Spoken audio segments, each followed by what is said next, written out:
तव कथामृतं तप्तजीवनं कविभिरीडितं कल्मषापहं श्रवणमङ्गलं श्रीमदाततं भुवि गृह्णन्ति ये भूरिदा जनाः भुवि गृह्णन्ति ये भूरिदा जनाः.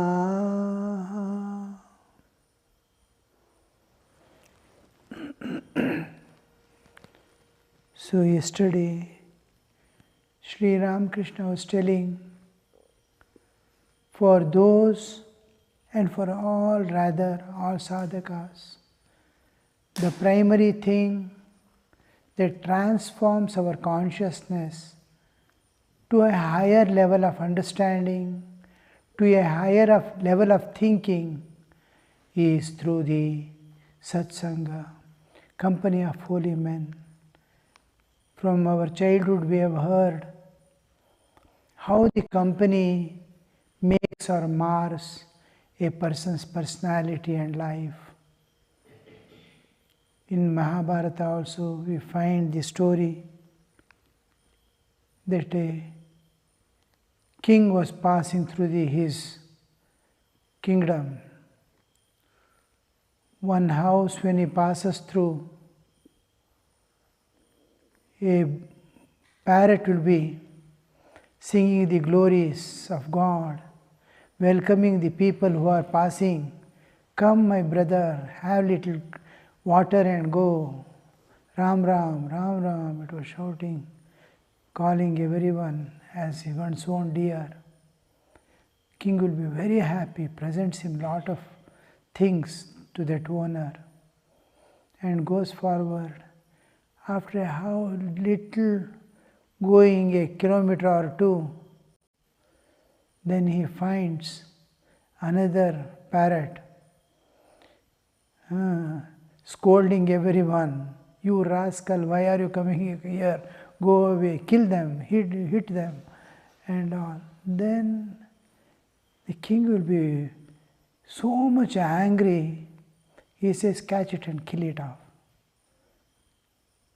And by chance that king had already requested that owner of the previous parrot to give it to him to keep in his kingdom, in his palace.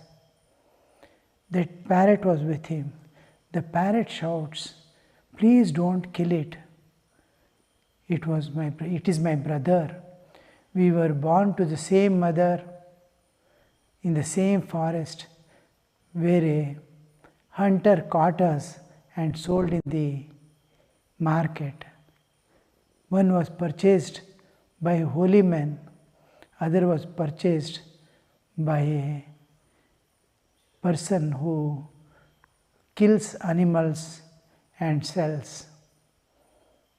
So we are to, just the company has spoiled and company has made. So this is what we get from the company. What makes us sangati sangadoshana? The sangati in which we live, we grow, we develop that tendency. So in spite of the company and the atmosphere, we must be independent of the atmosphere, because as sadhakas, if anybody has done a little sadhana in any of the lives, he will find himself independent of the external situations of life. Some people are born in the lowest type of people who never think of God, but by birth they are born with high thinking, high amount of tyaga, renunciation, and sacrifice. Many houses you can see, parents are not good of nature or character, people around are dirty, but in that fine one person will be there who is growing independent of the atmosphere. In our Puranas we see Prahlada growing amidst the Vibhishana. All these are those who have done lot of punya karma in previous life, but karmic load has brought them to some place, but their previous sadhana is continuing. Anyway, the Holy Company has got much to give us beyond what we can think of and imagine. A constant, we must, once we know that somewhere some spiritual vibrations are present, in some person there is something spiritual, someone constantly speaking of God and spiritual life, then you must open yourself to receive the messages. There we should not close and move about. Where it is not conducive, where the name of God is not there, there we can close our doors, close our ears, close our eyes and move about. And be blind to the world, be deaf to the world, where it is not anything connected with the divine. Where everything is connected to the divine, open yourself and allow that sunshine to enter your house. You see, many times we fail to do this, to open up ourselves when we go. And the more you depend upon divine, more prayerful and surrender attitude you develop, you will see some unknown force making lot of arrangements for you. Unasked, your nature makes the nature to provide you whatever you need.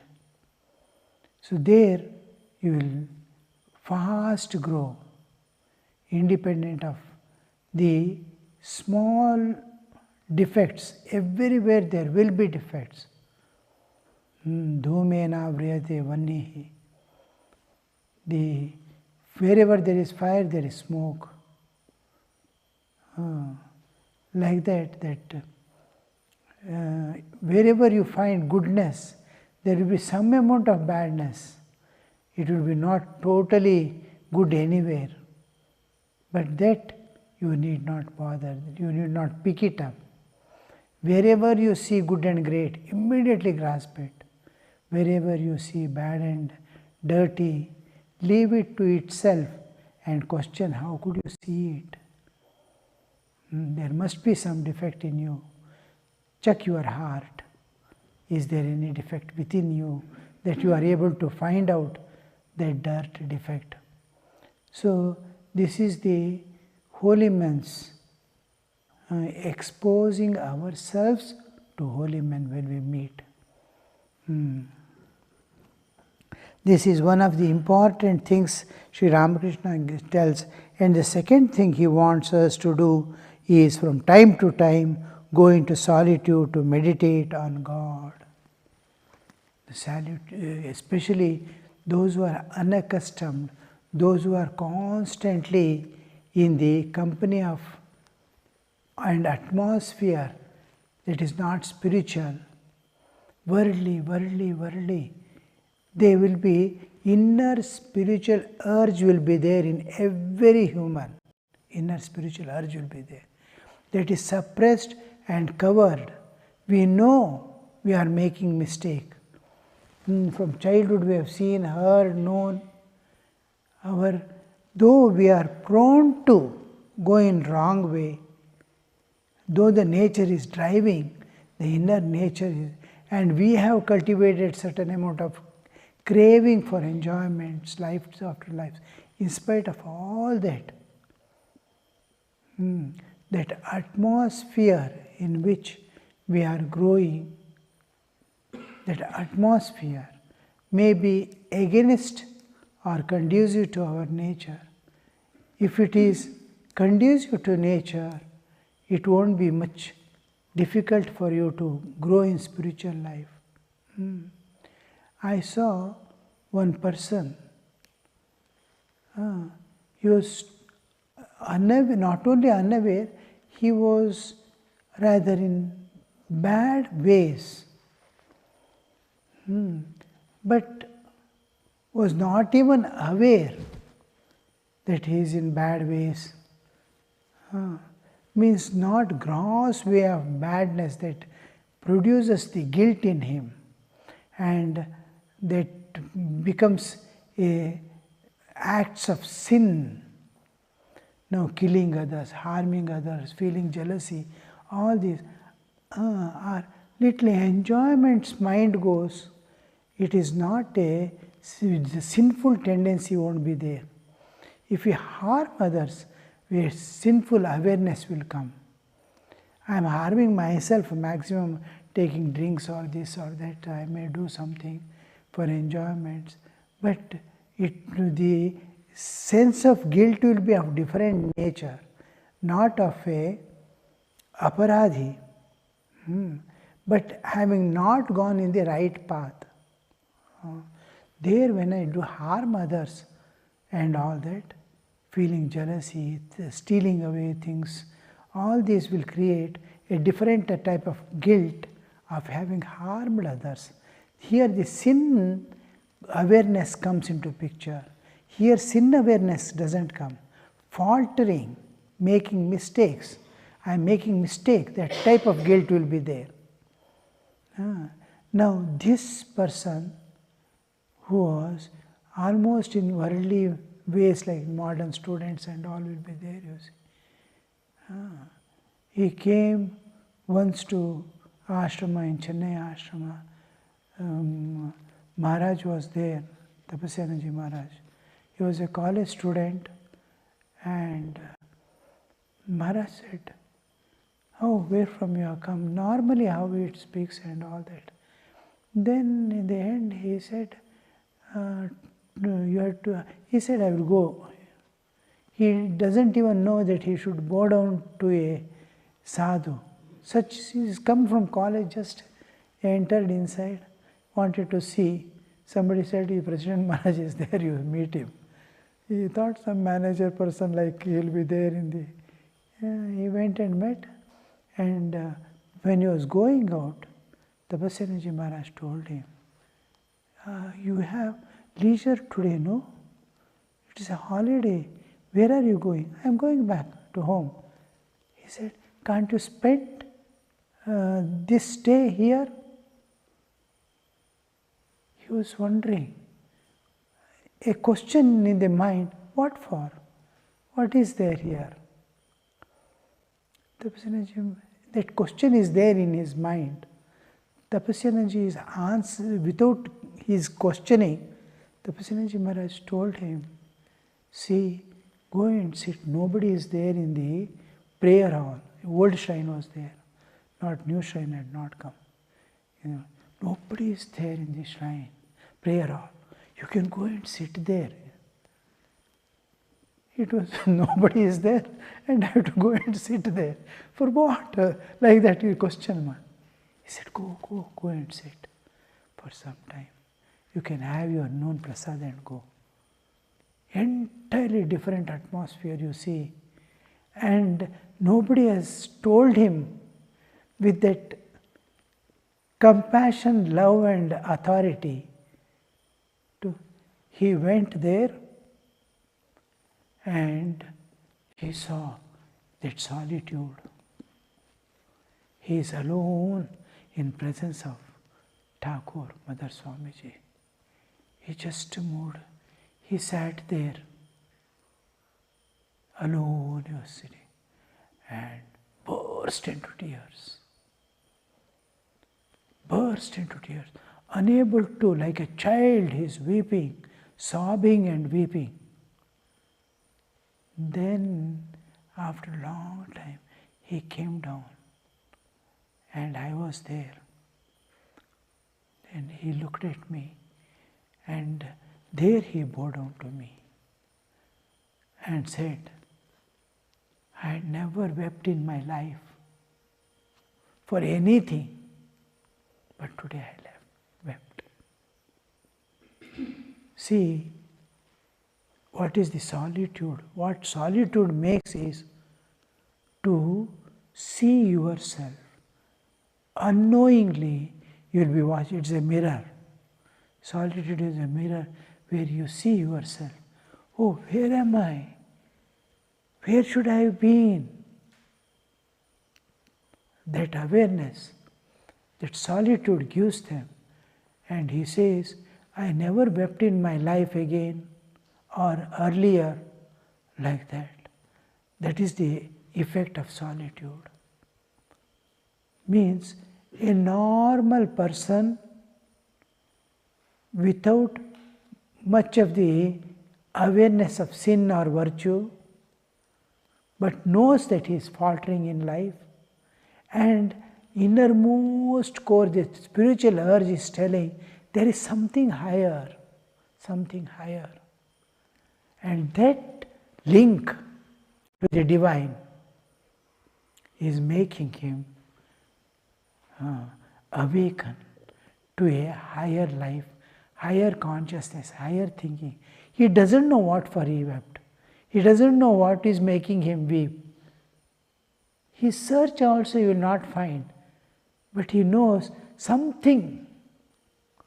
He wants something which he doesn't know. What for he is weeping also he doesn't know.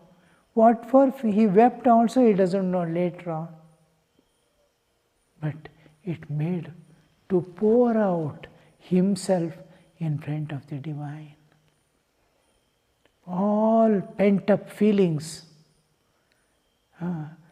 He is aware that he is a student and what is expected of student he is not doing. That's all the fault. That is making him. And slowly he started a new life, leaving all friends behind. He used to come alone, got a job, fine life again of a devotee. What a wonderful transformation. See, here you see, one is satsanga, a momentary satsanga, who this main part of the satsanga is he doesn't have ego, selfishness. Satsanga is where there is no ego, there is no selfishness, nothing seeking, no expectations. Wants to give. Like a mother, it wants to give. Tapasanaji Maharaj, when he went, he doesn't want anything from that boy. But the way in which he talked to him, for about 5 minutes, 10 minutes.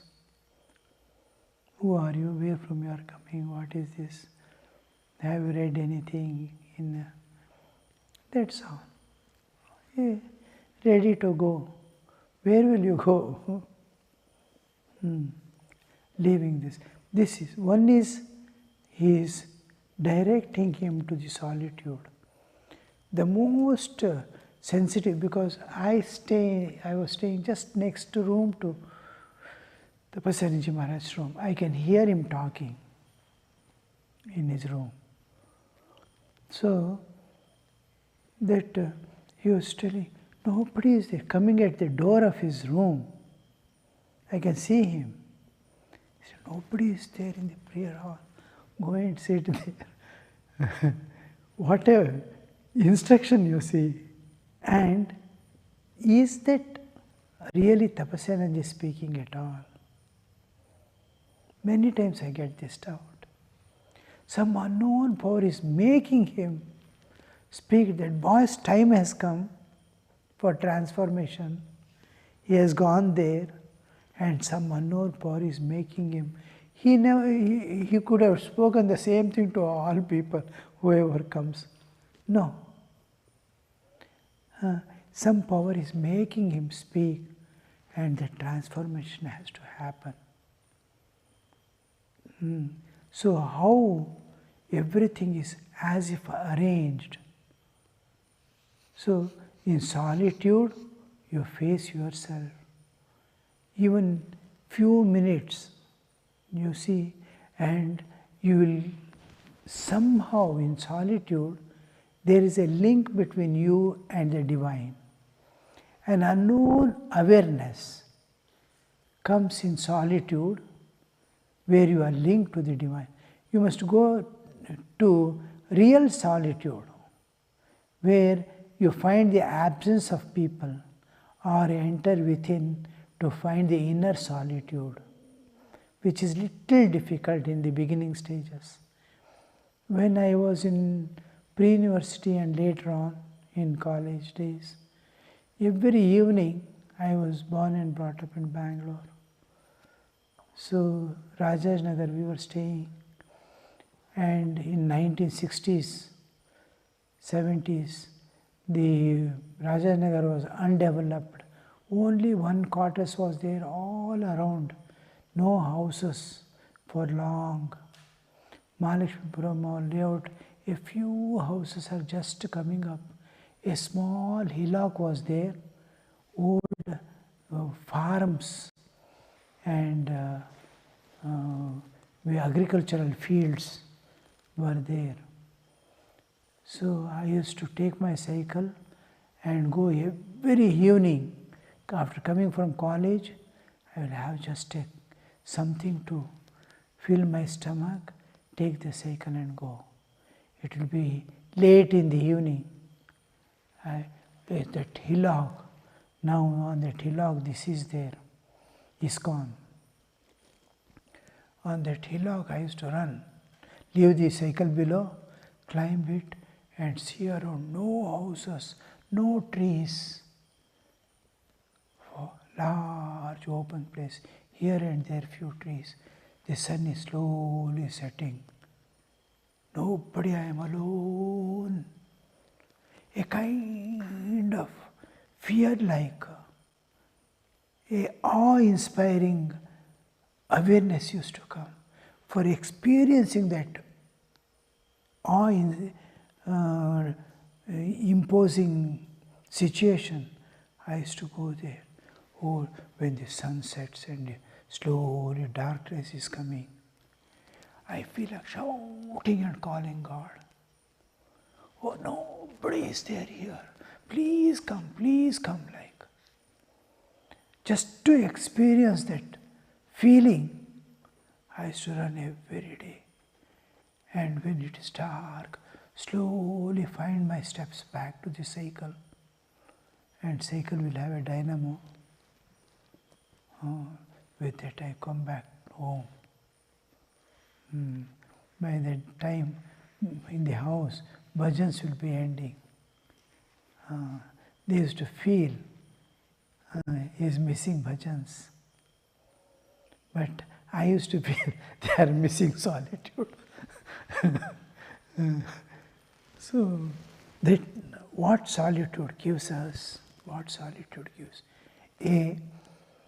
a link to the divine which is inexpressible, which wants to drag or pull itself to higher levels of existence. This is an important part where absolute, real solitude is there. When I was there in Nasik for a few months for Chaturmasya, there where in somebody's house I stayed for 3 months or so, Chaturmasya 4 months. I used to go once in a week to a place. I was in solitude. Nobody was disturbing me. Yet, in the house, somebody is giving me food. Nobody is there except 1 or 2 people who are taking care. Around is also a bungalow without any other people or anything. Yet I used to go once in a week to a temple, which was an underground temple. And as I am approaching that temple, just a kilometer away, nobody around, open place. And you will not know except a small building with a pataka, flag, that nobody seems to be there, and it doesn't look like a temple. When we go inside, absolute silence. And there I would sit and meditate. What a beautiful awareness, what a beautiful presence of the Divine. Sri Ramakrishna says, you go to the solitude and meditate on God. Here you will see that just like external silence, external silence is participating in my meditation. It is awakening my inner silence. Whole thing is silent. No sound around. Such a calm, beautiful atmosphere. There I am thinking of God. What a beautiful thing you see. Imagine, if you can, what the situation could be. So there, calmly, I can, nothing to disturb, nothing to draw my attention. I can slowly sink within myself. Sink within myself. I would spend an hour or two there and fully charged and satisfied. Yes, I could feel the presence of Divine within me. With that awareness, slowly I will get up and go back. In Bangalore ashramas, when I used to go in those days, in 60s and 70s, in early 70s, what a silence, what a purity, what a divine awareness in which we used to sit and think of God. So that's what we are. Sri Ramakrishna is telling here. And from time to time, go into solitude to meditate on God, to meditate on God. Because in the early stages, we need undisturbed, wherein you can focus yourself to the divine awareness within you. Create divine awareness within you. Leave the world to itself, leave the body to itself, and be in the presence of the Divine. Invoke, awake. So this is possible in solitude, to be with God. To be God and to be with God is possible in solitude. It is very easy, no efforts. Even the small disturbance will be, you see, nobody is there, a fan is on or a pump is on outside. I was in North India in one place. In the morning they'll put on this water pump. Boom, no, everything is silent. Boom, one sound will be going on. When they put it off, what a relief. Till then we will not know it is keeping my sense organ engaged. My ear is bound. Anywhere sound coming, the awareness is holding on. Any danger is there, some danger is there. So as long as sound is there, you are bound to the sound. When it is put off, when the current goes off and fan stops, what a relief. Suddenly you see that silence has come back. So that till you find out this solitude within, till you catch silence in sound, because sound is there means Behind the sound, silence is there. Otherwise, sound you cannot hear. That silence we cannot catch. We can catch silence when sound is not there. Once you get accustomed to catch the silence, whether sound is there or not, it doesn't matter. So, in the beginning, the solitude will take you to inner solitude, inner silence, where you can feel the clear presence of the divine.